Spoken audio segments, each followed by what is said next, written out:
Hi hello ನಮಸ್ಕಾರ ಸ್ನೇಹಿತರೆ, welcome back to poster. ಇವತ್ತು ನಾವು ತಮಿಳ್ ಲ್ಯಾಂಗ್ವೇಜ್ನ ಸಸ್ಪೆನ್ಸ್ ಕ್ರೈಮ್ ಥ್ರಿಲ್ಲರ್ ಮೂವಿ ಸ್ಟೋರಿನ ನೋಡೋಣ. ಇದು 2025ರಲ್ಲಿ ರಿಲೀಸ್ ಆಗಿದ್ದು, ಇದರ ಹೆಸರು ಅದರ್ಸ್. ಸೊ ಮೂವಿ ತುಂಬಾ ಇಂಟ್ರೆಸ್ಟಿಂಗ್ ಆಗಿದೆ. ವಿಡಿಯೋನ ಲಾಸ್ಟ್ ವರೆಗೆ ನೋಡಿ. ಸೊ ಜಾಸ್ತಿ ಟೈಮ್ ವೇಸ್ಟ್ ಮಾಡದೆ ಮೂವಿನ ಸ್ಟಾರ್ಟ್ ಮಾಡೋಣ. ಇನ್ನು ಮೂವಿ ಸ್ಟಾರ್ಟಿಂಗ್ ನಲ್ಲಿ ಮಧ್ಯರಾತ್ರಿಯ ಸಮಯ ತೋರಿಸ್ತಾರೆ. ಇಲ್ಲಿ ಒಂದು ನಿರ್ಮಾನುಷ್ಯ ದಾರಿಯಲ್ಲಿ ಒಬ್ಬ ವ್ಯಕ್ತಿ ರಿಕ್ಷಾ ಹಾಕೊಂಡು ಹೋಗ್ತಿರ್ತಾನೆ. ಈತ ಯಾರು ಇಲ್ಲದ ಜಾಗ ನೋಡಿ ಒಂದು ಕಡೆ ತನ್ನ ರಿಕ್ಷಾನ ನಿಲ್ಲಿಸಿ ಅದರಿಂದ ಒಂದು ದೊಡ್ಡ ಕಲ್ಲನ್ನ ತೆಗೆದು ದಾರಿ ಮಧ್ಯದಲ್ಲಿ ಇಡ್ತಾನೆ. ಈತ ರಾತ್ರಿ ಅಲ್ಲಿಂದ ಹೋಗೋ ಗಾಡಿಗಳು ಕಲ್ಲನ್ನ ನೋಡದೆ ಆಕ್ಸಿಡೆಂಟ್ ಆದಾಗ ಅದರಿಂದ ಹಣ ಬಂಗಾರವನ್ನ ಕದಿಬೇಕು ಅನ್ಕೊಂಡಿರ್ತಾನೆ. ಬೇಸಿಕ್ಲಿ ಈತ ಒಬ್ಬ ಕಳ್ಳ ಆಗಿರ್ತಾನೆ. ಆ ವ್ಯಕ್ತಿ ಪ್ಲಾನ್ ಮಾಡಿದಂಗೆ ಅಲ್ಲಿ ಒಂದು ವ್ಯಾನ್ ಬಂದು ಆ ಕಲ್ಲಿಗೆ ಡಿಕ್ಕಿ ಹೊಡೆದು ಪಲ್ಟಿ ಆಗುತ್ತೆ. ಆ ವ್ಯಕ್ತಿ ಅದರ ಹತ್ರ ಹೋಗ್ತಿದ್ದಾಗ ಅದು ಬ್ಲಾಸ್ಟ್ ಆಗುತ್ತೆ. ಆತ ಅಂಜಿ ಅಲ್ಲಿಂದ ಓಡೋಗ್ತಾನೆ.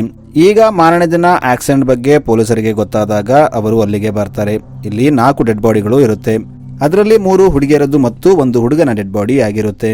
ಈಗ ಇಲ್ಲಿ ಮಾಧವನ್ನು SI ಬರ್ತಾನೆ. ಈತ ನೋಡಿದಾಗ ಹುಡುಗಿಯರ ಬಾಡಿ ವ್ಯಾನ್ ಒಳಗೆ ಇರುತ್ತೆ ಮತ್ತು ಆ ಹುಡುಗನ ಬಾಡಿ ವ್ಯಾನ್ ಹೊರಗೆ ಬಿದ್ದಿರುತ್ತೆ. ಅದಕ್ಕೆ ಆ ಹುಡುಗನ ಬಾಡಿ ಸುಟ್ಟಿರಲ್ಲ, ಆದ್ರೆ ಅವನು ಸತ್ತೋಗಿರ್ತಾನೆ. ಇಲ್ಲಿ ಮಾಧವ್ಗೆ ಪಕ್ಕದಲ್ಲಿ ಒಂದು ರಿಕ್ಷಾ ಕಾಣುತ್ತೆ. ಅವರು ಅದರಲ್ಲಿ ನೋಡಿದಾಗ ಅದರ ಒಳಗೆ ಇನ್ನೊಂದು ಕಲ್ಲು ಇರುತ್ತೆ.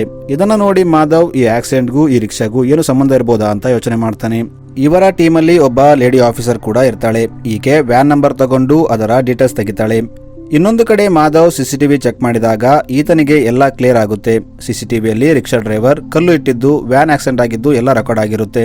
ಆದ್ರೆ ವ್ಯಾನ್ ಡ್ರೈವರ್ ಬಾಡಿ ಹೊರಗೆ ಹೇಗೆ ಬಂತು ಅಂತ ರೆಕಾರ್ಡ್ ಆಗಿರಲ್ಲ. ಈಗ ಲೇಡಿ ಆಫೀಸರ್ಗೆ ವ್ಯಾನ್ ಡೀಟೇಲ್ಸ್ ಸಿಗುತ್ತೆ, ಆದ್ರೆ ಆ ವ್ಯಾನ್ ನಂಬರ್ ಫೇಕ್ ಆಗಿರುತ್ತೆ.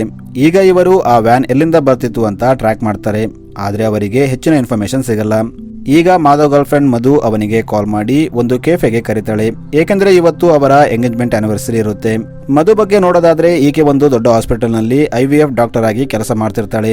ಇನ್ನೊಂದು ಕಡೆ ಪೊಲೀಸ್ ಟೀಮ್ ಆ ವ್ಯಾನ್ ಬಗ್ಗೆ ಎನ್ಕ್ವೈರಿ ಮಾಡ್ತಿರ್ತಾರೆ. ಇವರು ವ್ಯಾನ್ ಫೋಟೋ ತಗೊಂಡು ಒಂದು ಮೆಕ್ಯಾನಿಕ್ ಶಾಪ್ ಹತ್ರ ಬಂದಾಗ ಆಗ ಆ ಮೆಕ್ಯಾನಿಕ್ ಈ ವ್ಯಾನ್ ನನ್ನ ಹತ್ರ ರಿಪೇರಿಗೆ ಬಂದಿತ್ತು, ಇದು ತುಂಬಾ ಹಳೆಯ ಮಾಡೆಲ್, ಅದಕ್ಕೆ ಇದರ ಸ್ಪೇರ್ ಪಾರ್ಟ್ ಸಿಗೋದು ಲೇಟ್ ಆಯ್ತು ಅಂತ ಹೇಳ್ತಾನೆ. ಪೊಲೀಸರು ಆ ಮೆಕ್ಯಾನಿಕ್ ಹತ್ರ ಮಾತಾಡ್ತಿದ್ದಾಗ ಅಲ್ಲಿ ಒಬ್ಬ ವ್ಯಕ್ತಿ ಓಮಿನಿ ಕಾರಲ್ಲಿ ಬರ್ತಾನೆ. ಆದ್ರೆ ಈತ ಪೊಲೀಸರನ್ನ ನೋಡಿ ಸೈಲೆಂಟ್ ಆಗಿ ಅಲ್ಲಿಂದ ಹೋಗ್ಬಿಡ್ತಾನೆ. ಈ ಕಡೆ ಮಾಧವ್ ಪೋಸ್ಟ್ ಮಾರ್ಟಮ್ ರಿಪೋರ್ಟ್ ತರೋಕೆ ಹೋಗ್ತಾನೆ. ಆಗ ಡಾಕ್ಟರ್ ಮಾಧವ್ಗೆ ಕೆಲವು ವಿಷಯ ಹೇಳ್ತಾನೆ. ಇಲ್ಲಿ ಡಾಕ್ಟರ್ ಆ ಹುಡುಗನಿಗೆ ಯಾರೋ ಚಾಕು ಚುಚ್ಚಿ ಸಾಯಿಸಿದ್ದಾರೆ, ಆತ ಆಕ್ಸಿಡೆಂಟ್ ನಲ್ಲಿ ಸತ್ತಿಲ್ಲ. ಇನ್ನು ಆ 3 ಹುಡುಗಿಯರಲ್ಲಿ ಒಬ್ಬಾಕೆ ಆಕ್ಸಿಡೆಂಟ್ ಆಗೋ 2 ಗಂಟೆ ಮುಂಚೆ ಸತ್ತೋಗಿದ್ಲು ಅಂತ ಹೇಳ್ತಾನೆ. ಆಗ ಮಾಧವ್ ಆ ಹುಡುಗಿಯರ ಮೇಲೆ ಅತ್ಯಾಚಾರ ಆಗಿತ್ತಾ ಅಂತ ಕೇಳ್ತಾನೆ. ಅದಕ್ಕೆ ಡಾಕ್ಟರ್ ಇಲ್ಲ, ಹಾಗೇನೂ ಆಗಿಲ್ಲ ಅಂತ ಇನ್ನೊಂದು ಶಾಕಿಂಗ್ ವಿಷಯ ಹೇಳ್ತಾನೆ. ಇಲ್ಲಿ ಡಾಕ್ಟರ್ ಆ 3 ಹುಡುಗಿಯರು ಬ್ಲೈಂಡ್ ಆಗಿದ್ರು ಅಂತ ಹೇಳ್ತಾನೆ. ಇದನ್ನ ಕೇಳಿ ಮಾಧವ್ ಹಾಗಾದ್ರೆ ಆ ಹುಡುಗಿಯರು ಯಾವುದಾದರೂ ಒಂದು ಅನಾಥಾಶ್ರಮದಲ್ಲಿ ಇರ್ತಿರಬಹುದು ಅಂತ ಹತ್ತಿರ ಇದ್ದ ಎಲ್ಲ ಅನಾಥಾಶ್ರಮಗಳಲ್ಲಿ ಎನ್ಕ್ವೈರಿ ಮಾಡಿಸ್ತಾನೆ. ಆದ್ರೆ ಕರುಣಂ ಅನ್ನೋ ಅನಾಥಾಶ್ರಮದವರು ತಮ್ಮ ಡೀಟೇಲ್ಸ್ ನ ಮಾಧವ್ಗೆ ಕೊಡ್ತಿರಲ್ಲ. ಆಗ ಮಾಧವ್ SP ಇಂದ ಪರ್ಮಿಷನ್ ಲೆಟರ್ ತಗೊಂಡು ಅನಾಥಾಶ್ರಮಕ್ಕೆ ಹೋಗ್ತಾನೆ. ಆಗ ಅವರು ತಮ್ಮ ಡೀಟೇಲ್ಸ್ ಕೊಡ್ತಾರೆ. ಇನ್ನೊಂದು ಕಡೆ ಮಧು ತನ್ನ ಪೇಷಂಟ್ಗೆ IVF ಟ್ರೀಟ್ಮೆಂಟ್ ಮಾಡ್ತಿರ್ತಾಳೆ. ಅಂದ್ರೆ ಮಧು ಸಂತಾನೋತ್ಪತ್ತಿಯ ಡಾಕ್ಟರ್ ಆಗಿರ್ತಾಳೆ. ಈಕೆ ಒಂದು ಪೇಷಂಟ್ಗೆ IVF ಆಪರೇಷನ್ ಮಾಡ್ತಾಳೆ. ಆಪರೇಷನ್ ಆದ ಆ ಪೇಷಂಟ್ ಸ್ವಲ್ಪ ಹೊತ್ತಾದ ಮೇಲೆ ಹೊಟ್ಟೆ ನೋವು ಅಂತ ಅಳ್ತಿರ್ತಾಳೆ. ಆಕೆಗೆ ಹೊಟ್ಟೆ ನೋವು ಕಂಟ್ರೋಲ್ ಆಗ್ತಿರಲ್ಲ. ಆಗ ಮಧು ಆಕೆ ರಿಪೋರ್ಟ್ ಚೆಕ್ ಮಾಡ್ತಾಳೆ. ರಿಪೋರ್ಟ್ ನೋಡಿ ಮಧು ಶಾಕ್ ಆಗ್ತಾಳೆ. ಆಕೆ ಮತ್ತೆ ಟೆಸ್ಟ್ ಮಾಡಿಸೋಕೆ ಲ್ಯಾಬ್ಗೆ ಹೋಗ್ತಾಳೆ. ಆದ್ರೆ ಇಲ್ಲಿ ನರ್ಸ್ ಮೇಡಮ್ ಲ್ಯಾಬ್ ಟೆಕ್ನಿಷಿಯನ್ ಇಲ್ಲ, ಆಮೇಲೆ ಬನ್ನಿ ಅಂತ ಹೇಳ್ತಾಳೆ. ಆದ್ರೆ ಮಧು ನಾನು ಡಾಕ್ಟರ್, ನನಗೆ ಎಮರ್ಜೆನ್ಸಿ ಇದೆ, ಈಗ ಟೆಸ್ಟ್ ಮಾಡಿ ಕೊಟ್ಟಿಲ್ಲ ಅಂದ್ರೆ ಡೀನ್ಗೆ ಕಂಪ್ಲೇಂಟ್ ಮಾಡ್ತೀನಿ ಅಂತ ಹೇಳ್ತಾಳೆ. ಆಗ ನರ್ಸ್ ಹೋಗಿ ಟೆಸ್ಟ್ ಮಾಡಿ ರಿಪೋರ್ಟ್ ತಂದು ಕೊಡ್ತಾಳೆ. ಮಧು ತನ್ನ ಚೇಂಬರ್ಗೆ ಬಂದು ರಿಪೋರ್ಟ್ ನೋಡ್ತಾಳೆ. ರಿಪೋರ್ಟ್ ನೋಡಿ ಮಧು ಟೆನ್ಷನ್ ತಗೋತಾಳೆ. ಏಕೆಂದ್ರೆ ಆಪರೇಷನ್ ಕಿಂತ ಮುಂಚೆ ಚೆಕ್ ಮಾಡಿಸಿದಾಗ ರಿಪೋರ್ಟ್ ನಾರ್ಮಲ್ ಆಗಿರುತ್ತೆ. ಆದ್ರೆ ಈಗ ಟೆಸ್ಟ್ ಮಾಡಿಸಿದಾಗ ಎಲ್ಲ ಅಬ್ನಾರ್ಮಲ್ ಆಗಿರುತ್ತೆ. ಮಧು ಎಲ್ಲಿ ತಪ್ಪಾಯ್ತು ಅಂತ ಯೋಚನೆ ಮಾಡ್ತಾಳೆ. ಇನ್ನೊಂದು ಕಡೆ ಮಾಧವ್ ಅಂಡ್ ಟೀಮ್ ಅನಾಥಾಶ್ರಮದಲ್ಲಿ ಡಾಟಾ ಚೆಕ್ ಮಾಡ್ತಿರ್ತಾರೆ. ಆಗ ಅವರಿಗೆ ಅನಾಥಾಶ್ರಮದಲ್ಲಿದ್ದ ನಂಬರ್ಸ್ ಮತ್ತು ರಿಜಿಸ್ಟರ್ ನಲ್ಲಿದ್ದ ನಂಬರ್ ಮ್ಯಾಚ್ ಆಗ್ತಿಲ್ಲ ಅಂತ ಗೊತ್ತಾಗುತ್ತೆ. ಏಕೆಂದ್ರೆ ರಿಜಿಸ್ಟರ್ ನಲ್ಲಿ 12th ಪೇಜ್ ಮಿಸ್ ಆಗಿರುತ್ತೆ. ಇವರು ಇಲ್ಲಿ ಏನು ನಡೀತಿದೆ ಅಂತ ಅರ್ಥ ಮಾಡ್ಕೊಂಡು ಆರ್ಫನೇಜ್ ಗೆ ಬರ್ತಾರೆ. ಇವರು ಒಳಗೆ ಹೋಗ್ತಿದ್ದಾಗ ಆ ಆರ್ಫನೇಜ್ ನ ಇನ್ಚಾರ್ಜ್ ಸಿಸ್ಟರ್ ಬಿಲ್ಡಿಂಗ್ ನಿಂದ ಜಂಪ್ ಮಾಡಿ ಸೂಸೈಡ್ ಮಾಡ್ಕೋತಾಳೆ. ಇದನ್ನ ನೋಡಿ ಮಾಧವ್ ಈಗ ಯಾರನ್ನ ಕೇಳೋದು ಅನ್ಕೋತಾನೆ. ಈಗ ಅವನು ಅಲ್ಲಿ ಕೆಲಸ ಮಾಡ್ತಿದ್ದ ಇನ್ನೊಬ್ಬ ಹುಡುಗಿಗೆ ಕೇಳ್ತಾನೆ. ಆಗ ಆಕೆ ಸರ್ ರಿಜಿಸ್ಟರ್ ಮೇಡಮೇ ಮೇಂಟೈನ್ ಮಾಡ್ತಿದ್ರು, ಅದರ ಬಗ್ಗೆ ನನಗೆ ಗೊತ್ತಿಲ್ಲ, ಆದ್ರೆ ನೀವು ಹೇಳೋ ಪ್ರಕಾರ ಅದರಲ್ಲಿ ಮಿಸ್ ಆಗಿರೋ ಹುಡುಗಿಯರು ಮದುವೆ ಆಗಿರಬಹುದು ಅಂತ ಹೇಳ್ತಾಳೆ. ಆಗ ಮಾಧವ್ ನೀವು ಅನಾಥ ಮಕ್ಕಳ ಮದುವೆ ಮಾಡಿಸ್ತಿದ್ರಾ ಅಂತ ಕೇಳ್ತಾನೆ. ಆಗ ಆಕೆ ಹೌದು ಮೇಡಮ್ ಅವರ ಮದುವೆ ಮಾಡಿಸ್ತಿದ್ರು, ಅದಕ್ಕೆ ಬೇರೆ ಒಂದು ರಿಜಿಸ್ಟರ್ ಇದೆ ಅಂತ ಹೇಳ್ತಾಳೆ. ಈಗ ಆಕೆ ಆ ರಿಜಿಸ್ಟರ್ ನ ಮಾಧವ್ಗೆ ಕೊಡ್ತಾಳೆ. ಇದರಲ್ಲಿ ಮಿಸ್ ಆದ ಆ 3 ಹುಡುಗಿಯರ ಹೆಸರು ಇರುತ್ತೆ. ಮತ್ತು ಮೇನ್ ರಿಜಿಸ್ಟರ್ ನಲ್ಲಿ ಹರಿದ ಪೇಪರ್ ಕೂಡ ಇದರಲ್ಲಿ ಇರುತ್ತೆ. ಈಗ ಮಾಧವ್ ಅಲ್ಲಿ ಕೆಲಸ ಮಾಡ್ತಿದ್ದ ಸೆಕ್ಯೂರಿಟಿ ಗಾರ್ಡ್ ನ ಎನ್ಕ್ವೈರಿ ಮಾಡ್ತಾನೆ. ಆಗ ಸೆಕ್ಯೂರಿಟಿ ಗಾರ್ಡ್, ಕೆಲವು ದಿನಗಳ ಹಿಂದೆ ನಾನು ಡ್ಯೂಟಿ ಮುಗಿಸಿ ಹೋಗ್ತಿದ್ದಾಗ ಇಲ್ಲಿ ಒಂದು ಓಮಿನಿ ವ್ಯಾನ್ ಬಂದಿತ್ತು ಅಂತ ಹೇಳ್ತಾನೆ. ಈಗ ಮಾಧವ್ ಅಲ್ಲಿ ಇದ್ದ ಸಿಸ್ಟಮ್ ನ ಚೆಕ್ ಮಾಡಿದಾಗ ಅದರಲ್ಲಿ ಕೆಲವೊಂದು ಡಾಟಾ ಮಿಸ್ ಆಗಿರುತ್ತೆ. ಆಗ ಮಾಧವ್ ಒಬ್ಬ ಹ್ಯಾಕರ್ ನ ಕರೆದು ಡಾಟಾನ ರಿಕವರಿ ಮಾಡುವಂತೆ ಹೇಳ್ತಾನೆ. ಹ್ಯಾಕರ್ ಡಾಟಾನ ರಿಸ್ಟೋರ್ ಮಾಡಿದಾಗ ಅದರಲ್ಲಿ ಆ 3 ಹುಡುಗಿಯರ ಡೀಟೇಲ್ ಇರುತ್ತೆ. ಯಾರ ಜೊತೆ ಮದುವೆ ಆಯಿತು, ಅವರ ಫೋನ್ ನಂಬರ್ ಮತ್ತು ಅಡ್ರೆಸ್ ಕೂಡ ಇರುತ್ತೆ. ಮಾಧವ್ ಆ ನಂಬರ್ಸ್ಗೆ ಕಾಲ್ ಮಾಡಿದಾಗ ಎಲ್ಲರ ನಂಬರ್ ಸ್ವಿಚ್ ಆಫ್ ಬರ್ತಿರುತ್ತೆ. ಇದೇ 3 ಹುಡುಗಿಯರ ಡೆಡ್ ಬಾಡಿ ಆ ವ್ಯಾನ್ ಅಲ್ಲಿ ಸಿಕ್ಕಿರುತ್ತೆ. ಇನ್ನೊಂದು ಕಡೆ ಮಧು ಪೇಷಂಟ್ ಸ್ಯಾಂಪಲ್ ನ ಪುಣೆಗೆ ಟೆಸ್ಟ್ ಮಾಡಲು ಕಳಿಸ್ತಾಳೆ. ಇದು ಲ್ಯಾಬ್ ಟೆಕ್ನಿಷಿಯನ್ ಮುಖೇಶ್ಗೆ ಗೊತ್ತಾಗಿ ಅವನು ಡೀನ್ ಹತ್ರ ಹೋಗ್ತಾನೆ ಮತ್ತು ಡೀನ್ಗೆ, ಸರ್, ಡಾಕ್ಟರ್ ಮಧು ನನ್ನ ಪರ್ಮಿಷನ್ ಇಲ್ಲದೆ ನನ್ನ ಲ್ಯಾಬ್ ಅಲ್ಲಿ ಬಂದು ಟೆಸ್ಟ್ ಮಾಡಿಸಿದ್ದಾರೆ ಅಂತ ಹೇಳ್ತಾನೆ. ಆಗ ಡೀನ್ ಮಧುನ ಕರೆದು ಬೈತಾನೆ. ಇಲ್ಲಿ ಡೀನ್ಗೆ ಮಧು ಪೇಷಂಟ್ ರಿಪೋರ್ಟ್ ನ ಟೆಸ್ಟ್ ಮಾಡಿಸೋಕೆ ಸ್ಯಾಂಪಲ್ ನ ಪುಣೆಗೆ ಕಳಿಸಿದ್ದಾಳೆ ಅಂತ ಗೊತ್ತಾಗುತ್ತೆ. ಆಗ ಡೀನ್ ನನ್ನ ಪರ್ಮಿಷನ್ ಇಲ್ಲದೆ ಸ್ಯಾಂಪಲ್ ನ ಪುಣೆಗೆ ಯಾಕೆ ಕಳಿಸಿದೆ ಅಂತ ಕೇಳ್ತಾನೆ. ಆಗ ಮಧು, ಸರ್, ನಾನು ನಿಮ್ಮ ಹತ್ರ ಪರ್ಸನಲ್ ಆಗಿ ಮಾತಾಡಬೇಕು, ಮುಖೇಶ್ನ ಹೊರಗೆ ಕಳಿಸಿ ಅಂತ ಹೇಳ್ತಾಳೆ. ಡೀನ್ ಮುಖೇಶ್ನ ಹೊರಗೆ ಕಳಿಸ್ತಾನೆ. ಇಲ್ಲಿ ಮಧು ಡೀನ್ಗೆ, ಸರ್, ನಾನು ನನ್ನ ಪೇಷಂಟ್ ಬಂದಾಗ ಅವರ ರಿಪೋರ್ಟ್ ಚೆಕ್ ಮಾಡಿದೆ, ಅದು ನಾರ್ಮಲ್ ಆಗಿತ್ತು. ಆದ್ರೆ ಅವರು ನಮ್ಮ ಹಾಸ್ಪಿಟಲ್ಗೆ ಬಂದು ಟ್ರೀಟ್ಮೆಂಟ್ ತಗೊಂಡಾಗ ಅವರ ಬಾಡಿಯಲ್ಲಿ ಸ್ಟೆರಾಯ್ಡ್ ಅನ್ನೋ ಡ್ರಗ್ಸ್ ಪತ್ತೆಯಾಗಿದೆ. ಕೇವಲ ಒಂದು ಪೇಷಂಟ್ ಜೊತೆ ಅಲ್ಲ, ಇದು ತುಂಬಾ ಪೇಷಂಟ್ ಜೊತೆ ಆಗ್ತಿದೆ. ಆದ್ರೆ ಇದು ಕೇವಲ ಪ್ರೆಗ್ನೆಂಟ್ ಲೇಡೀಸ್ ಜೊತೆ ಆಗ್ತಾ ಇದೆ. ನನಗನಿಸುತ್ತೆ ಯಾರೋ ನಮ್ಮ ಸಿಸ್ಟಮ್ ನ ಹ್ಯಾಕ್ ಮಾಡಿದ್ದಾರೆ ಅಂತ ಹೇಳ್ತಾಳೆ. ಇದನ್ನ ಕೇಳಿ ಡೀನ್ ಕೂಡ ಶಾಕ್ ಆಗ್ತಾನೆ. ಈ ಕಡೆ ಮುಖೇಶ್ ಚಾರ್ಲ್ಸ್ ಅನ್ನೋ ವ್ಯಕ್ತಿಗೆ ಕಾಲ್ ಮಾಡಿ ನಮ್ಮ ಬಗ್ಗೆ ಇವರಿಗೆ ಡೌಟ್ ಬಂದಿದೆ, ಸ್ವಲ್ಪ ಜಾಗ್ರತೆಯಿಂದ ಇರಬೇಕು ಅಂತ ಹೇಳ್ತಾನೆ. ಈಗ ಇಲ್ಲಿ ಮಧು ಬರ್ತಾಳೆ. ಈಕೆ ಮುಖೇಶ್ಗೆ IVF ಟ್ರೀಟ್ಮೆಂಟ್ ತಗೊಂಡವರ ಬಾಡಿಯಲ್ಲಿ ಸಿಕ್ಕ ಸಬ್ಸ್ಟೆನ್ಸ್ ಡೋನರ್ ಬಾಡಿಯಲ್ಲೂ ಇರಬೇಕು, ಅದಕ್ಕೆ ನೀನು ನನಗೆ ಡೋನರ್ ರಿಪೋರ್ಟ್ ಕೊಡು, ಚೆಕ್ ಮಾಡಬೇಕು ಅಂತ ಹೇಳ್ತಾಳೆ. ಮುಖೇಶ್, ಆಯ್ತು, ಚೆಕ್ ಮಾಡಿ ಕೊಡ್ತೀನಿ ಅಂತ ಹೇಳ್ತಾನೆ. ಈಗ ಮುಖೇಶ್ ಅಲ್ಲಿಂದ ಹೊರಗೆ ಬಂದು ಒಂದು ಟೀ ಸ್ಟಾಲ್ ನಲ್ಲಿ ಸಿಗರೆಟ್ ಕುಡಿತಾ ನಿಂತಿರ್ತಾನೆ. ಆಗ ಅಲ್ಲಿ ಒಂದು ಓಮಿನಿ ವ್ಯಾನ್ ಅಲ್ಲಿ ಮಾರಿ ಅನ್ನೋ ವ್ಯಕ್ತಿ ಬರ್ತಾನೆ. ಈತ ಮುಖೇಶ್ಗೆ ಅವನ ಹೆಸರು ಕೇಳ್ತಾನೆ. ಆತ ಮುಖೇಶ್ ಅಂತ ಹೇಳಿದಾಗ ಅವನನ್ನ ತನ್ನ ಜೊತೆ ಕರ್ಕೊಂಡು ಹೋಗ್ತಾನೆ. ಇನ್ನೊಂದು ಕಡೆ ಮಾಧವ್ ಆ 3 ಹುಡುಗಿಯರನ್ನ ಮದುವೆಯಾದ ಹುಡುಗರ ಬಗ್ಗೆ ಎನ್ಕ್ವೈರಿ ಮಾಡಿದಾಗ ಅವರ ಮೇಲೆ ಕ್ರಿಮಿನಲ್ ಕೇಸ್ ಇರೋದು ಗೊತ್ತಾಗುತ್ತೆ. ಆಕ್ಚುಲಿ ಮಾರಿನೇ ಆ ಹುಡುಗಿಯರ ಜೊತೆ ಮದುವೆ ಆಗಲು ಆ ಹುಡುಗರನ್ನ ಸೆಟ್ ಮಾಡಿರ್ತಾನೆ. ಆದ್ರೆ ಪೇಮೆಂಟ್ ಟೈಮ್ಗೆ ಬರದಿದ್ದಾಗ ಅವರನ್ನ ಕೊಂದ್ಬಿಟ್ಟಿರ್ತಾನೆ. ಈಗ ಮಾಧವ್ ಸೂಸೈಡ್ ಮಾಡ್ಕೊಂಡ ಆರ್ಫನೇಜ್ ಇನ್ಚಾರ್ಜ್ ನಂಬರ್ನ ಚೆಕ್ ಮಾಡಿದಾಗ ಆಕೆ ಲಾಸ್ಟ್ ಟೈಮ್ ಆಲಿಸ್ವೆಲ್ ಅನ್ನೋ ಆರ್ಫನೇಜ್ಗೆ ಕಾಲ್ ಮಾಡಿರ್ತಾಳೆ. ಆಗ ಮಾಧವ್ ಆ ಸಿಸ್ಟರ್ನ ಕರೆದು ಎನ್ಕ್ವೈರಿ ಮಾಡ್ತಾನೆ. ಇಲ್ಲಿ ಸಿಸ್ಟರ್ ಮಾಧವ್ಗೆ, ಸರ್, 2 ವಾರ ಹಿಂದೆ ಚಾರ್ಲ್ಸ್ ಅನ್ನೋ ವ್ಯಕ್ತಿ ನಮ್ಮ ಆಶ್ರಮಕ್ಕೆ ಬಂದಿದ್ದ. ಆತ 1 ಲಕ್ಷ ರೂಪಾಯಿ ಡೊನೇಷನ್ ಕೊಟ್ಟಿದ್ದ ಮತ್ತು ಊಟ ಕೂಡ ಹಾಕ್ಸಿದ್ದ ಮತ್ತು ಹೋಗುವಾಗ ನಮ್ಮ ಆಶ್ರಮದ ಹುಡುಗಿಯರಿಗೆ ಮದುವೆ ಮಾಡಿಸ್ಬೇಕಿದ್ರೆ ನನ್ನ ಕಾಂಟ್ಯಾಕ್ಟ್ ಮಾಡಿ ಅಂತ ಹೇಳಿದ್ದ ಅಂತ ಹೇಳ್ತಾಳೆ. ಆಗ ಮಾಧವ್ ಚಾರ್ಲ್ಸ್ನ ಫೋಟೋ ಅಥವಾ ನಂಬರ್ ಇದೆನಾ ಅಂತ ಕೇಳ್ತಾನೆ. ಸಿಸ್ಟರ್ ಮಾಧವ್ಗೆ ಚಾರ್ಲ್ಸ್ ಫೋಟೋ ಕೊಡ್ತಾಳೆ. ಆಗ ಮಾಧವ್ ತನ್ನ ಟೀಮ್ಗೆ ಚಾರ್ಲ್ಸ್ ಫೋಟೋ ಕೊಟ್ಟು ಇವನ ಬಗ್ಗೆ ಡೀಟೇಲ್ಸ್ ತೆಗಿರಿ ಅಂತ ಹೇಳ್ತಾನೆ. ಈಗ ಮಾಧವ್ಗೆ ಅವನ ಗರ್ಲ್ ಫ್ರೆಂಡ್ ಮಧು ಕಾಲ್ ಮಾಡಿ ಒಂದು ರೆಸ್ಟೋರೆಂಟ್ಗೆ ಕರೀತಾಳೆ. ಮಾಧವ್ ಅಲ್ಲಿ ಹೋಗ್ತಿದ್ದಾಗ ಅವನಿಗೆ ಸೈಬರ್ ಸೆಲ್ ನಿಂದ ಕಾಲ್ ಬರುತ್ತೆ. ಅದಕ್ಕೆ ಮಾಧವ್ ಸೈಬರ್ ಸೆಲ್ಗೆ ಹೋಗ್ತಾನೆ. ಇಲ್ಲಿ ಆಫೀಸರ್ ಮಾಧವ್ಗೆ ಬ್ಲಾಸ್ಟ್ ಆದ ವ್ಯಾನ್ ನಂಬರ್ ಪ್ಲೇಟ್ ನಿಂದ ಇನ್ನೊಂದು ಓಮಿನಿ ವ್ಯಾನ್ ಸಿಟಿಯಲ್ಲಿ ತಿರುಗ್ತಿದೆ ಅಂತ CCTV ತೋರಿಸ್ತಾನೆ. ಶಾಕಿಂಗ್ಲಿ ಆ ವ್ಯಾನ್ ಮಧು ವೇಟ್ ಮಾಡ್ತಿದ್ದ ರೆಸ್ಟೋರೆಂಟ್ ಹೊರಗೆ ನಿಂತಿರುತ್ತೆ. ಇದರಲ್ಲಿ ಅದೇ ಮಾರಿ ಇರ್ತಾನೆ. ಈತ ಮಧುನ ಕೊಲ್ಲೋಕೆ ಬಂದಿರ್ತಾನೆ. ಈಗ ಮಧು ತುಂಬಾ ಹೊತ್ತು ವೇಟ್ ಮಾಡಿದರೂ ಮಾಧವ್ ಬರ್ಲಿಲ್ಲ ಅಂತ ಕೋಪದಲ್ಲಿ ಹೊರಗೆ ಎದ್ದು ಬರ್ತಾಳೆ. ಆಗ ಮಾರಿ ವ್ಯಾನ್ ತಗೊಂಡು ಮಧು ಸ್ಕೂಟಿಗೆ ಡಿಕ್ಕಿ ಹೊಡಿತಾನೆ. ಈಕೆ ಕೆಳಗೆ ಬೀಳ್ತಾಳೆ, ಆದ್ರೆ ಜಾಸ್ತಿ ಗಾಯವಾಗಿರಲ್ಲ. ಆಗ ಮಾಧವ್ ಮಧುಗೆ ಕಾಲ್ ಮಾಡಿ ಆ ವ್ಯಾನ್ ನಿನ್ನ ಸಾಯಿಸೋಕೆ ಬರ್ತಿದೆ, ಅದಕ್ಕೆ ನೀನು ನಾನು ಹೇಳೋ ರೂಟಲ್ಲಿ ಬಾ ಅಂತ ಹೇಳ್ತಾನೆ. ಮಧು ಮಾಧವ್ ಹೇಳಿದ ರೂಟಲ್ಲಿ ಹೋಗ್ತಾಳೆ. ಆದ್ರೂ ವ್ಯಾನ್ ಆಕೆನ ಫಾಲೋ ಮಾಡ್ತಿರುತ್ತೆ. ಒಂದು ಬ್ರಿಡ್ಜ್ ಹತ್ರ ಬಂದಾಗ ಇಲ್ಲಿ ಪೊಲೀಸ್ ಟೀಮ್ ಅವರಿಗಾಗಿ ವೇಟ್ ಮಾಡ್ತಿರ್ತಾರೆ. ಮಾರಿ ಪೊಲೀಸ್ನ ನೋಡಿ ಅಲ್ಲಿಂದ ಓಡೋಕೆ ಟ್ರೈ ಮಾಡ್ತಾನೆ. ಪೊಲೀಸರು ಫೈರ್ ಮಾಡಿದಾಗ ಮಾರಿ ಫ್ರೆಂಡ್ ಸತ್ತೋಗ್ತಾನೆ. ಆಗ ಮಾರಿ ಬ್ರಿಡ್ಜ್ ಇಂದ ಜಂಪ್ ಮಾಡಿ ಅಲ್ಲಿಂದ ತಪ್ಪಿಸ್ಕೊತಾನೆ. ಈಗ ಮಧು ಮಾಧವ್ ಹತ್ರ ಬಂದಾಗ ಮಾಧವ್ ಆಕೆಗೆ ಅವರು ನಿನ್ನ ಯಾಕೆ ಕೊಲ್ಲೋಕೆ ಬಂದ್ರು ಅಂತ ಕೇಳ್ತಾನೆ. ಆಗ ಮಧು ಪೂರ್ತಿ ಸ್ಟೋರಿ ಹೇಳ್ತಾಳೆ. ನನ್ನ ಪೇಷಂಟ್ ಬಾಡಿಯಲ್ಲಿ ಸ್ಟೆರಾಯ್ಡ್ ಡ್ರಗ್ ಸಿಕ್ಕಿದೆ, ಅದು ನನಗೆ ಗೊತ್ತಾದ ದಿನದಿಂದ ನಮ್ಮ ಹಾಸ್ಪಿಟಲ್ನ ಲ್ಯಾಬ್ ಟೆಕ್ನಿಷಿಯನ್ ಮಿಸ್ ಆಗಿದ್ದಾನೆ ಅಂತ ಹೇಳ್ತಾಳೆ. ಆಗ ಮಾಧವ್ ಸ್ಟೆರಾಯ್ಡ್ ಇಂದ ಏನಾಗುತ್ತೆ ಅಂತ ಕೇಳ್ತಾನೆ.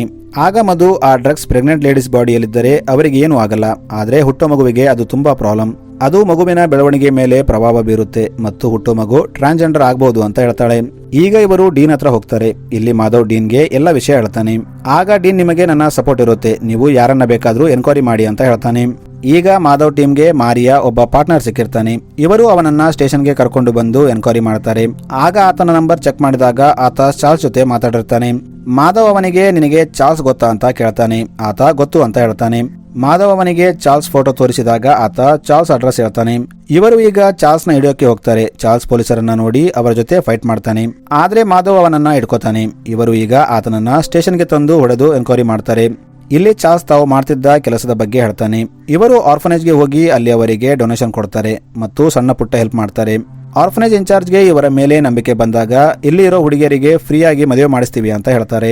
ಆಮೇಲೆ ಆ ಹುಡುಗಿಯರಿಗೆ ಫೇಕ್ ಮದುವೆ ಮಾಡಿಸ್ತಾರೆ. ಮದುವೆ ಆದ್ಮೇಲೆ ಆ ಹುಡುಗಿಯರನ್ನ ಸಾಯಿಸಿ ಅವರ ಗರ್ಭಾಶಯನ ತೆಗೆದು ಮಾರ್ತಿರ್ತಾರೆ. ಇದೆಲ್ಲ ವಿಷಯ ಆ ಸೂಸೈಡ್ ಮಾಡ್ಕೊಂಡ ಸಿಸ್ಟರ್ಗೆ ಗೊತ್ತಾದಾಗ ಆಕೆ ಚಾರ್ಲ್ಸ್ಗೆ ನಾನು ಪೊಲೀಸ್ ಕಂಪ್ಲೇಂಟ್ ಮಾಡ್ತೀನಿ ಅಂತ ಹೇಳ್ತಾಳೆ. ಆದ್ರೆ ಚಾರ್ಲ್ಸ್ ಆಕೆಗೆ ನೀನು ಪೊಲೀಸರಿಗೆ ಕಂಪ್ಲೇಂಟ್ ಮಾಡಿದ್ರೆ ನೀನೇ ನಮಗೆ ದುಡ್ಡಿಗಾಗಿ ಆ ಹುಡುಗಿಯರನ್ನ ಮಾರಿದೆ ಅಂತ ಹೇಳ್ತೀವಿ, ಇದರಿಂದ ಪೊಲೀಸರು ನಿನ್ನ ಕೂಡ ಅರೆಸ್ಟ್ ಮಾಡ್ತಾರೆ ಅಂತ ಹೇಳ್ತಾನೆ. ಆಗ ಆ ಸಿಸ್ಟರ್ ಬೇರೆ ದಾರಿ ಇಲ್ಲದೆ ಸುಮ್ಮನಿರ್ತಾಳೆ. ಆದ್ರೆ ಪೊಲೀಸರು ಆಕೆ ಆಶ್ರಮಕ್ಕೆ ಬಂದಾಗ ಭಯದಲ್ಲಿ ಸೂಸೈಡ್ ಮಾಡ್ಕೊಂಡಿರ್ತಾಳೆ. ಈಗ ಮಾಧವ್ ಚಾರ್ಲ್ಸ್ಗೆ ಅದೆಲ್ಲ ಸರಿ, ಆದ್ರೆ ಪೇಷಂಟ್ ಬಾಡಿಯಲ್ಲಿ ನೀವು ಡ್ರಗ್ಸ್ ನ ಹೇಗೆ ಇಂಜೆಕ್ಟ್ ಮಾಡ್ತಿದ್ರಿ ಅಂತ ಕೇಳ್ತಾನೆ. ಆದ್ರೆ ಚಾರ್ಲ್ಸ್ ಸರ್ ನನಗೆ ಅದೆಲ್ಲ ಗೊತ್ತಿಲ್ಲ, ಆದ್ರೆ ಅದರ ಬಗ್ಗೆ ನಮ್ಮ ಬಾಸ್ ವೇದಾಗೆ ಗೊತ್ತಿರಬೇಕು ಅಂತ ಹೇಳ್ತಾನೆ. ಆದ್ರೆ ಆತ ಎಲ್ಲಿರ್ತಾನೆ ಅಂತ ನನಗೆ ಗೊತ್ತಿಲ್ಲ ಅಂತ ಹೇಳ್ತಾನೆ. ಈಗ ಇಲ್ಲಿ ಒಂದು ಶಾಕಿಂಗ್ ವಿಷಯ ಗೊತ್ತಾಗುತ್ತೆ. ಆಕ್ಚುಲಿ ಪೊಲೀಸರು ಎನ್ಕ್ವೈರಿ ಮಾಡಿಕೊಂಡು ಸ್ಟಾರ್ಟಿಂಗ್ ನಲ್ಲಿ ಒಬ್ಬ ಮೆಕ್ಯಾನಿಕ್ ಹತ್ರ ಹೋಗಿರ್ತಾರಲ್ಲ ಅವನೇ ವೇದ ಆಗಿರ್ತಾನೆ. ಈಗ ಸ್ಟೋರಿ ಫ್ಲಾಶ್ ಬ್ಯಾಕ್ಗೆ ಹೋಗುತ್ತೆ. ಅವತ್ತು ವೇದ ಮತ್ತು ಚಾರ್ಲ್ಸ್ ಆ ಹುಡುಗಿಯರನ್ನ ಹಾಕೊಂಡು ವ್ಯಾನ್ ಅಲ್ಲಿ ಹೋಗ್ತಿರ್ತಾರೆ. ಆಗ ಒಂದು ಹುಡುಗಿ ವ್ಯಾನ್ ಇಂದ ಜಂಪ್ ಮಾಡ್ತಾಳೆ. ಆದ್ರೆ ವೇದ ಬಿಡದೆ ಆಕೆನ ಹೊಡೆದು ಮತ್ತೆ ವ್ಯಾನ್ ಅಲ್ಲಿ ಹಾಕೋತಾನೆ. ಈಗ ದಾರಿಯಲ್ಲಿ ಹೋಗ್ತಿದ್ದಾಗ ಆ ರಿಕ್ಷಾದವನು ಕಲ್ಲು ಇಟ್ಟಿದ್ದರಿಂದ ಇವರ ವ್ಯಾನ್ ಪಲ್ಟಿ ಆಗುತ್ತೆ. ಆಗ ರಿಕ್ಷಾ ಡ್ರೈವರ್ ವೇದ ಹತ್ರ ದುಡ್ಡಿದ್ದೇನ ಅಂತ ನೋಡೋಕೆ ಬರ್ತಾನೆ. ಆದ್ರೆ ವೇದ ಅವನ ಜೊತೆ ಫೈಟ್ ಮಾಡಿ ಅವನನ್ನ ಮುಗಿಸ್ಬಿಡ್ತಾನೆ ಮತ್ತು ಸಾಕ್ಷಿ ಇರಬಾರ್ದಂತ ವ್ಯಾನ್ಗೆ ಬೆಂಕಿ ಹಚ್ತಾನೆ. ಅಂದ್ರೆ ಅವತ್ತು ರಿಕ್ಷಾ ಡ್ರೈವರ್ ಸತ್ತೋಗಿರ್ತಾನೆ. ಈಗ ಪ್ರೆಸೆಂಟ್ ನಲ್ಲಿ ಚಾರ್ಲ್ಸ್ ಇದೆಲ್ಲ ವೇದಾಗೆ ಹೇಳ್ತಿರ್ತಾನೆ. ಆಗ ಅಲ್ಲಿ ವೇದ ಬರ್ತಾನೆ. ಎಸ್ಐ ವೇದನ್ನ ನೋಡಿ ಗುರುತು ಹಿಡಿತಾನೆ. ವೇದ ಎಸ್ಐಗೆ ಸರ್ ನನ್ನ ಹೆಸರು ಮಾರಿ, ನನ್ನ ತಂಗಿ ಕರುಣಾ ಅನಾಥಾಶ್ರಮದಲ್ಲಿ ಇದ್ಲು, ಆಶ್ರಮದ ಇನ್ಚಾರ್ಜ್ ಆಕೆಗೆ ಮದುವೆ ಮಾಡಿಸಿದ್ಲು, ಆದ್ರೆ ಈಗ ನೋಡಿದ್ರೆ ನನ್ನ ತಂಗಿ ಮತ್ತು ಭಾವ ಇವರು ಎಲ್ಲಿದ್ದಾರೆ ಅಂತ ಗೊತ್ತಾಗ್ತಿಲ್ಲ ಅಂತ ಹೇಳ್ತಾನೆ. ಎಸ್ಐ ಅವನ ಕಂಪ್ಲೇಂಟ್ ತಗೊಂಡು ಮಾಧವ್ ಹತ್ರ ಬರ್ತಾನೆ. ಮಾಧವ್ ಮಾರಿಗೆ ಆದಷ್ಟು ಬೇಗ ನಿನ್ನ ತಂಗಿನ ಹುಡುಕಿ ಕೊಡ್ತೀವಿ ಅಂತ ಹೇಳ್ತಾನೆ. ಇವರು ಮಾತಾಡ್ತಿದ್ದಾಗ ಅಲ್ಲಿ ಒಬ್ಬ ಕಾನ್ಸ್ಟೇಬಲ್ ಬಂದು ಸರ್ ಚಾರ್ಲ್ಸ್ ಊಟ ಮಾಡಿ ಹೊಟ್ಟೆ ನೋವು ಅಂತ ಕೂಗ್ತಿದ್ದಾನೆ ಅಂತ ಹೇಳ್ತಾನೆ. ಆಕ್ಚುಲಿ ವೇದ ಸ್ಟೇಷನ್ಗೆ ಬಂದ ಊಟದಲ್ಲಿ ವಿಷ ಹಾಕಿರ್ತಾನೆ. ಇಲ್ಲಿ ಚಾರ್ಲ್ಸ್ ಸತ್ತೋಗ್ತಾನೆ. ಆಗ ಇಲ್ಲಿ ಮಾರಿ ಬಂದು ಸರ್ ಈ ವ್ಯಕ್ತಿನ ನಾನು ನೋಡಿದ್ದೀನಿ, ಈತ ನನ್ನ ತಂಗಿ ಮದುವೆಗೆ ಬಂದಿದ್ದ ಮತ್ತು ಇವನ ಜೊತೆ ಇನ್ನೊಬ್ಬ ವ್ಯಕ್ತಿ ಇದ್ದ, ಅವನ ಹೆಸರು ವೇದ ಅಂತ ಹೇಳ್ತಾನೆ. ಈಗ ಮಾಧವ್ ಮಾರಿಗೆ ಹೇಳಿ ವೇದ ಹೇಗಿದ್ದ ಅಂತ ಸ್ಕೆಚ್ ಮಾಡಿಸ್ತಾನೆ. ಇಲ್ಲಿ ವೇದ ಮಾರಿ ಮುಖದ ಡ್ರಾಯಿಂಗ್ ಮಾಡಿಸ್ತಾನೆ. ಇದನ್ನ ನೋಡಿ ಲೇಡಿ ಆಫೀಸರ್ ಸರ್ ಅವತ್ತು ಮಧುನ ಫಾಲೋ ಮಾಡ್ತಿದ್ದ ವ್ಯಾನ್ ಅಲ್ಲಿ ಈ ವ್ಯಕ್ತಿ ಇದ್ದ ಅಂತ ಹೇಳ್ತಾಳೆ. ಈಗ ಇವರು ಆ ಫೋಟೋ ತಗೊಂಡು ಆ ವ್ಯಕ್ತಿನ ಹುಡುಕ್ತಿರ್ತಾರೆ. ಆಗ ಚಾರ್ಲ್ಸ್ ನಂಬರ್ಗೆ ಕಾಲ್ ಬರುತ್ತೆ. ಆದ್ರೆ ಮಾಧವ್ ಕಾಲ್ ರಿಸೀವ್ ಮಾಡೋಕ್ಕಿಂತ ಮುಂಚೆ ಕಾಲ್ ಕಟ್ ಆಗುತ್ತೆ. ಆಗ ಮಾಧವ್ ಸೈಬರ್ ಸೆಲ್ ನಿಂದ ಆ ನಂಬರ್ ಅಡ್ರೆಸ್ ತಗೊಂಡು ಅಲ್ಲಿಗೆ ಹೋಗ್ತಾನೆ. ಇದು ಆಕ್ಚುಲಿ ವೇದ ತಂದೆ ಆಗಿರ್ತಾನೆ. ಈತ ವೇದ ಜೊತೆ ಮಾತಾಡ್ಬೇಕಂತ ಚಾರ್ಲ್ಸ್ಗೆ ಕಾಲ್ ಮಾಡಿರ್ತಾನೆ. ಇಲ್ಲಿ ಮಾಧವ್ ಈತನ ಮನೆಯಲ್ಲಿ ವೇದ ಫೋಟೋ ನೋಡ್ತಾನೆ. ಫೋಟೋ ನೋಡಿ ಮಾಧವ್ಗೆ ಮೆಕ್ಯಾನಿಕ್ ವೇದ ಅಂತ ಗೊತ್ತಾಗುತ್ತೆ. ಈಗ ಸ್ಟೋರಿ ಹಿಂದಕ್ಕೆ ಹೋಗುತ್ತೆ. ಆಕ್ಚುಲಿ ಈತನಿಗೆ ಒಬ್ಬ ಮಗಳಿರ್ತಾಳೆ, ವೇದಿಕಾ ಸಣ್ಣವಳಿದ್ದಾಗ ನಾರ್ಮಲ್ ಆಗಿರ್ತಾಳೆ. ಆದ್ರೆ ದೊಡ್ಡವಳಾದಂತೆ ಈಕೆಯಲ್ಲಿ ಹಾರ್ಮೋನಲ್ ಚೇಂಜಸ್ ಬರ್ತಿರುತ್ತೆ. ಈಕೆ ಹುಡುಗರಂತೆ ವರ್ತನೆ ಮಾಡ್ತಿರ್ತಾಳೆ. ಆಗ ವೇದಿಕಾ ತಂದೆ ಈಕೆನ ಡಾಕ್ಟರ್ಗೆ ತೋರಿಸಿದಾಗ ಡಾಕ್ಟರ್ ವೇದಿಕನ ಚೆಕ್ ಮಾಡಿ ಇದು ಹಾರ್ಮೋನಲ್ ಪ್ರಾಬ್ಲಮ್ ನಿಂದ ಆಗ್ತಿದೆ, ವೇದಿಕಾ ಸ್ವಲ್ಪ ದಿನಗಳಲ್ಲಿ ಹುಡುಗ ಆಗಿ ಚೇಂಜ್ ಆಗ್ತಾಳೆ ಅಂತ ಹೇಳ್ತಾನೆ. ಇದನ್ನ ಕೇಳಿ ವೇದಿಕಾ ತಂದೆ ಪರವಾಗಿಲ್ಲ, ನಿನಗೆ ಹೇಗೆ ಅನಿಸುತ್ತೋ ಹಾಗೆ ಇರುವಂತ ವೇದಿಕಾಗೆ ಸಪೋರ್ಟ್ ಮಾಡ್ತಾನೆ. ಈಗ ವೇದಿಕಾ ಕಾಲೇಜ್ನಲ್ಲಿ ಅಡ್ಮಿಷನ್ ಮಾಡಿಸೋಕೆ ಹೋಗ್ತಾಳೆ. ಆಗ ಜೆಂಡರ್ ಕಾಲಮ್ನಲ್ಲಿ ಆಕೆ ಏನು ಟಿಕ್ ಮಾಡಿರಲ್ಲ. ಆಗ ಕಾಲೇಜ್ ಮ್ಯಾನೇಜರ್ ನಿಮ್ಮಂತವರಿಗಾಗಿ ಅದರ್ಸ್ ಕಾಲಮ್ ಇದೆ, ಅದನ್ನ ಟಿಕ್ ಮಾಡು ಅಂತ ಹೇಳ್ತಾನೆ. ಇದನ್ನ ಕೇಳಿ ವೇದಿಕಾಗೆ ಬೇಜಾರಾಗುತ್ತೆ. ಆದ್ರೆ ಆಕೆ ಅಡ್ಮಿಷನ್ ಮಾಡಿಸಿ ಕಾಲೇಜ್ಗೆ ಹೋಗ್ತಾಳೆ.